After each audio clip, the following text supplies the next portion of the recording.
dijiste que te metiste? En www.mi10afp.cl, Asociación de AFPs de Chile.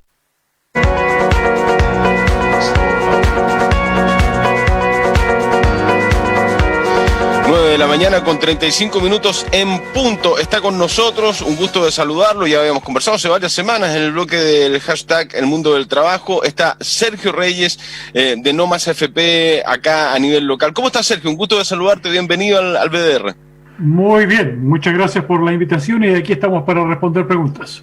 Te leía hace un par de semanas después de una entrevista, creo que con Dante, acá decía, cuando recién se había aprobado en la Cámara de Diputados el retiro del 10%, no hay que cantar victoria, decía, hay que ver las letras chicas. Te escuchaba, tío, falta mucho por delante. Yo creo que todos estaban con mucha desconfianza desde el inicio de todo este proceso, de cuándo, que cómo, que no van a estar los votos. Primero en la Cámara de Diputados no van a estar, después no van a estar en el Senado. Finalmente estuvieron y por mucho, ¿no? Se lograron los quórum.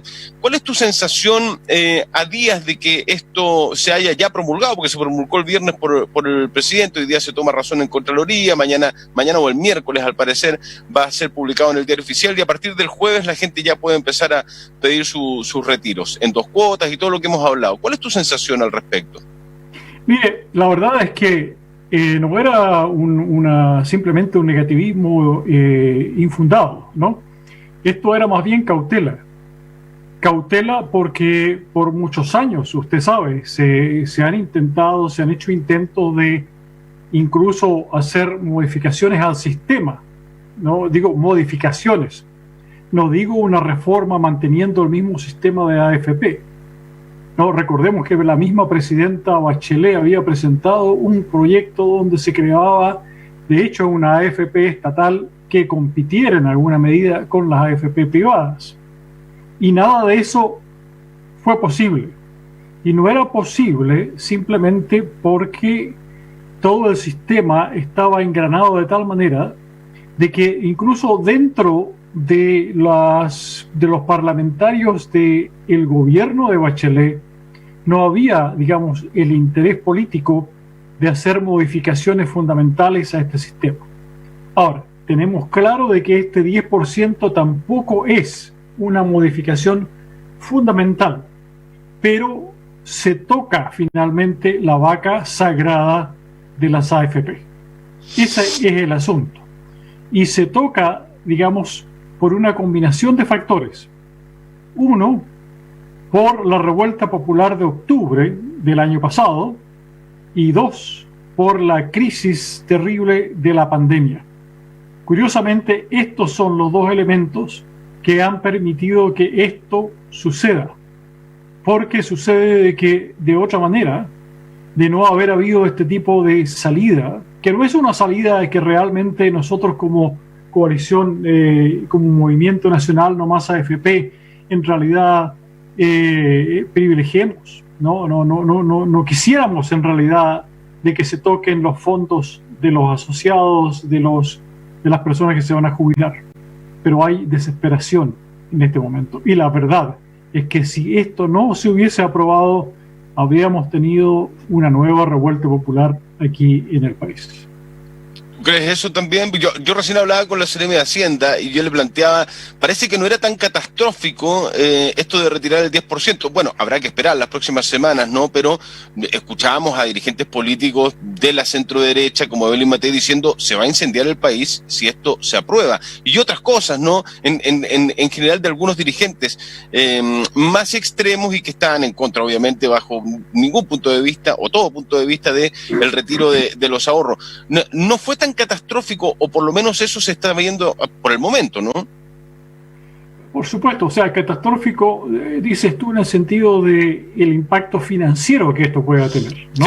Se habla de impacto financiero y social, porque decir que un país se va a incendiar si se aprueba una ley como el retiro del 10%, uno dice varios, claro, acá puede quedar la escoba en todo término, en todo ámbito, y no fue tan así, ni siquiera en el plano financiero hasta el momento. Bueno, si es que no se hubiera aprobado, al revés, es probable que eso hubiese sucedido. Yo planteaba del escenario que se estaba planteando por parte de quienes no estaban a favor, que votaron en contra incluso en el Parlamento, diciendo que iba a ser muy complicado para la economía y que Chile se podía venir abajo. O sea, la otra mirada, no el otro extremo. Correcto. No, afortunadamente esa no es una mitad, es una minoría como quedó establecido dentro de las votaciones del Congreso, tanto en el Senado como en la Cámara de Diputados. Pero de que esto tenía amplio apoyo popular, lo tenía, ¿no?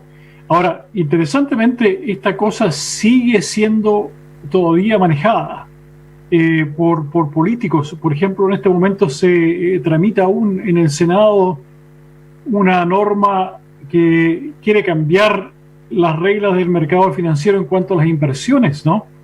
Para aumentar la posibilidad de que las AFP puedan invertir en activos alternativos, para ampliar ese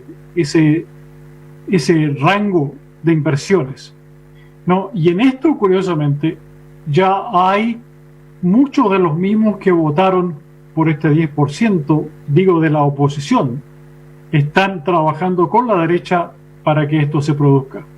Este asunto realmente es estresante para el pueblo, digo, ¿no? Porque sucede que la revuelta de octubre del año pasado simplemente dijo de que un sector importante del pueblo chileno ya no confía en sus dirigentes políticos que fueron elegidos al Parlamento, porque por mucho tiempo han estado haciendo simplemente lo que es conveniente para las grandes empresas y no para el pueblo, ¿no? Y esto continúa, la verdad es que continúa. Y esta votación del 10%, digamos, que no modifica fundamentalmente el sistema de AFP, de hecho lo deja intacto, no era un asunto tan peligroso en el sentido de cambiar el sistema. Ahora, hay otro proyecto que está también en el Senado que busca la derogación del decreto ley 3500. O sea, este sí apunta a cambiar el sistema privado por un sistema solidario, tripartito, de reparto, ¿no? Y ese sistema sí que pone, digamos, las bases fundamentales de las AFP en cuestión. Ahora, entonces, eso va a ser distinto. Eso es distinto, por eso quería ir ahí, justamente me orientaba hacia allá respecto de qué es lo que se viene, Sergio, porque tú estás de acuerdo con los que dices, se trizó el sistema, se abrió una puerta, uno ya puede entrar al sistema para poder modificar, pero ustedes dicen no más FP, no queremos algo similar o parecido a las FP que nos han acompañado en las últimas décadas, queremos algo distinto, pero es un punto de partida haber logrado a través del Parlamento el retiro del 10%, ¿tiene alguna vinculación? ¿Se lo puedes explicar a la gente? Bueno, primero que nada tiene la vinculación, como decía, que por primera vez en la práctica, por medio de la presión popular, y esto es muy importante que esté claro en toda la gente, este asunto, si hubiera sido por los políticos que tenemos hoy día en el Congreso, esto no habría pasado. Pero entendían, es decir, hay otro factor, había dicho la revuelta de octubre, había dicho la pandemia, y hay otro factor que no había mencionado, y el tercer factor es que se vienen elecciones. Okay. Y en esos tres factores entonces están ahora repercutiendo sobre la conducta de los políticos en el Congreso, ¿no? Porque realmente saben de que aquellos que no escuchan las demandas populares peligran en sus posibilidades de volver a reelegirse, ¿no? Entonces, Sergio, ese es el tercer factor. Comparto absolutamente contigo. O sea, ese triángulo donde está estallido social, pandemia y elecciones venideras a partir de... No vamos a contar ni siquiera las de octubre, abril y noviembre del próximo año, ¿no? Porque las de octubre es un plebiscito, es apruebo o rechazo, pero el otro año hay elecciones individuales de candidatos a diputados, senadores, consejeros, concejales, alcaldes, hoy todo, absolutamente todo. Entonces, yo creo que ahí no sé si hay un ablandamiento del corazón o simplemente una conveniencia respecto de qué leyes aprobar o no, porque bien decía un exdiputado hace algunos días en un programa que estábamos, que lo llamó un ex colega, ahora que sigue siendo diputado, decía, oye, primera vez que me aplauden en la calle, está impresionado los parlamentarios, y tiene razón Sergio con eso, ¿ah? que lo aplauden en la calle y no en la cara. Exactamente. Oiga, un poco de liviandad para esta cosa tan pesada, ¿no? Sí. Pero esta cosa es demasiado pesada y hay muchas cosas pesadas realmente en el país, pero lo que sí está claro para mí, ya un veterano de la política de muchos años, qué sé yo, pasado por la dictadura, el inicio de la dictadura, la prisión y el regreso a la democracia, hasta llegar a este punto, realmente estamos en una situación en que los cambios fundamentales son ya absolutamente necesarios y realmente el pueblo pudo comprobar que por medio de su movilización se pueden producir cambios. Repito eso, el pueblo ha probado que por medio de su movilización pueden haber cambios, ¿no? Es curioso porque usted ve que cuando hasta octubre todo era no se puede porque, ¿no? Cosas tan sencillas como este asunto de los 10 pesos de la alza del precio de la tarifa del metro, no se puede porque hay tal regulación, qué sé yo, que manda que si sube el dólar tiene que subir la tarifa, etcétera, y el pueblo dijo no. Y entonces se pudo. Y venían otras cosas. Bueno, que que el pilar solidario es muy miserable, pero no se puede cambiar nada se podía. Y entonces después de eso se pudo.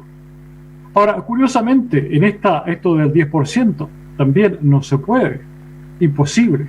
De hecho, nosotros presentamos, ustedes sabrán, por supuesto, apelaciones de recursos frente a la Corte de Apelaciones para hacer retiros de fondos totales. En realidad un poco distinta la cosa por la situación de las miserables pensiones que se pagan aquí en la Corte de Apelaciones de Punta Arenas, que fue denegado, ¿no? Sí. Para la señora Beatriz Valenzuela. Y bueno, por supuesto, con eso iremos a la Corte Suprema y luego de la Corte Suprema iremos a la Corte Internacional de Justicia, si es que es necesario. Pero, bueno, el asunto es que hemos ido comprobando que por medio de nuestra movilización, por medio de nuestra organización, ya es la única forma en que podemos cambiar. No podemos confiar en estos políticos parlamentarios, aunque se llamen de izquierda, y por supuesto mucho menos los de derecha, y entonces no queda otra cosa que el movimiento político autónomo del pueblo para ejercer presión hacia los cambios. Se cambió la pregunta de no se puede porque al ¿por qué no se puede? La pregunta se dio vuelta, ¿no? Así es, el pueblo la dio vuelta. No solamente el por qué no se puede, sino que hay que cambiarlo, porque la situación ya no se puede mantener, ¿no? Y eso es entonces lo que está pasando aquí. Definitivamente el capitalismo chileno hoy día está en una encrucijada y tiene que buscar alternativas si es que quiere seguir subsistiendo como tal, ¿no? Porque este asunto de la AFP tiene poco que ver con la seguridad social y las pensiones. Está diseñado para otra cosa, está diseñado para financiar el capitalismo chileno. Y en ese sentido ha funcionado muy bien. Entonces, cuando nosotros decimos que el sistema ha fracasado, decimos que ha fracasado para los trabajadores. En términos de seguridad social, no en términos comerciales, claramente. Pero en términos financieros ha sido muy exitoso. Y entonces, por eso, no quieren hacerle ningún cambio fundamental. Sí, cualquier cambiecito por aquí o por allá, la reforma de Piñera es eso. Es un cambio así que deja intacto el sistema para no modificarlo totalmente. Entonces, eso es lo que tenemos hoy día en las manos. Es importante de que la gente común sepa de que sí tenemos fuerza, a pesar de que en todos estos años se han socavado fundamentalmente las organizaciones del pueblo, fundamentalmente la de los trabajadores. Porque usted se ha dado cuenta que todo esto, digamos, nuestra central unitaria de trabajadores, pequeñita, ¿no? ha sido jibarizada a tal punto de pequeñez que en la práctica podríamos decir de que todos estos grandes hechos políticos que han sucedido en los últimos 2 años no ha tenido ninguna incidencia. Ninguna. Acá ni siquiera hay CUT, Sergio, en Magallanes. Eso es lo terrible de que en Magallanes ya, qué sé yo, por los últimos 2 o 3 años no existe ni siquiera el andamiaje de la Central Unitaria de Trabajadores. Eso es... ¿Y tú crees que eso va a modificarse de aquí a los próximos años? Porque ya estamos filosofando un poquitito de lo que viene, del por qué ha pasado lo que está sucediendo, de las elecciones de un año más, del financiamiento del capitalismo del país. Compartimos. Algunos dicen este va a ser el fin del capitalismo, otros dicen, filósofos contemporáneos, nos dicen, no, el capitalismo está stand-by, va a venir más fuerte que como nosotros lo conocíamos. Sí,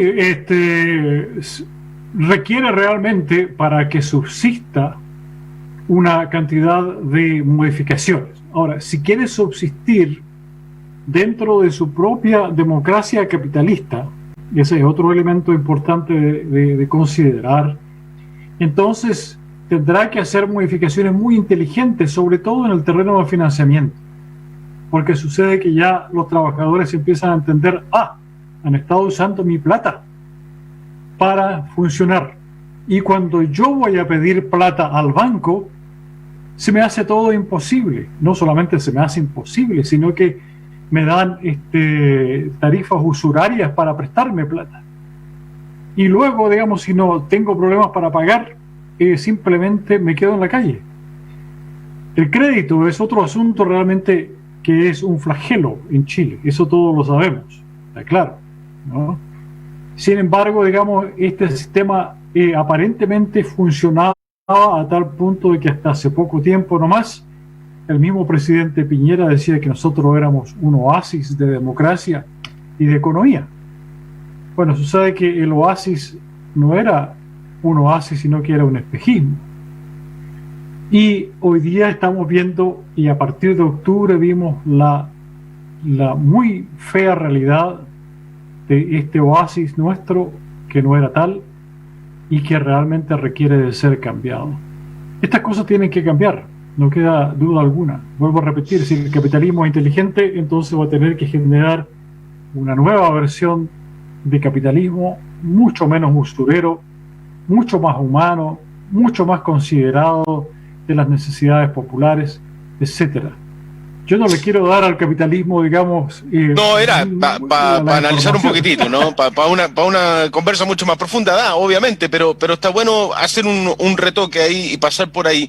Para ir finalizando, Sergio, ¿qué va a pasar con las AFP, crees tú, de aquí a fin de año? ¿Qué va a pasar con los proyectos? ¿Qué va a pasar con No Más AFP? Ustedes como colectivo nacional, ¿hacia dónde quieren ir dirigiéndose en las próximas semanas? Porque las AFP están en la cresta de la ola en términos noticiosos. Mire, vamos a hacer otra conexión aquí, porque es muy importante entender que todo esto está interconectado. Las AFP están amarradas por la constitución de la dictadura militar, ¿no?